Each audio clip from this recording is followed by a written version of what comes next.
Yeah, go ahead. Welcome to A Word of Hope.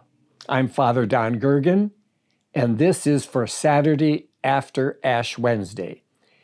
And I'm going to refer primarily to the first reading, which comes from the book of the prophet Isaiah, from whom we will hear often during the season of Lent. And in one way, it's good news, but in another way, it's a challenge for us. So let's say it is good news and therefore a word of hope. But there is something that we need to hear along with it.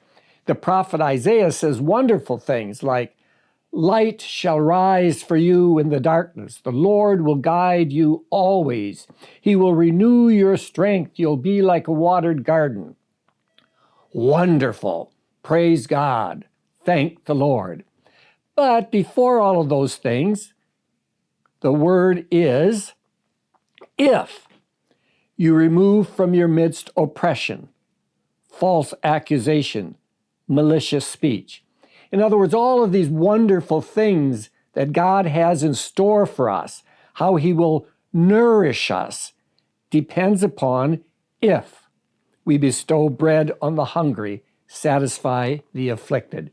This is a strong theme often in Isaiah, where he says the kind of fast I want is indeed to release the captives, be good, free the oppressed.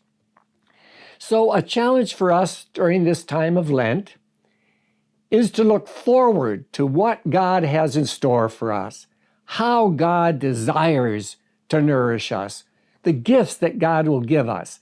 But God is asking us, basically, to be attentive to love of neighbor.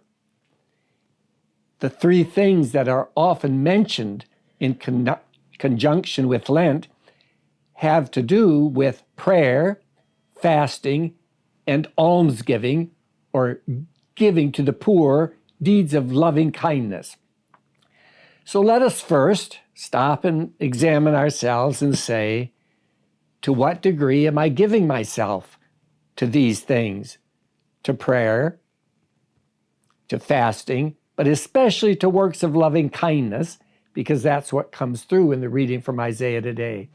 And if so, if I'm attentive to those, then I can sigh with some relief, knowing that that word of hope is there, because indeed the gloom, even of these past months, will become like midday, because God is with us.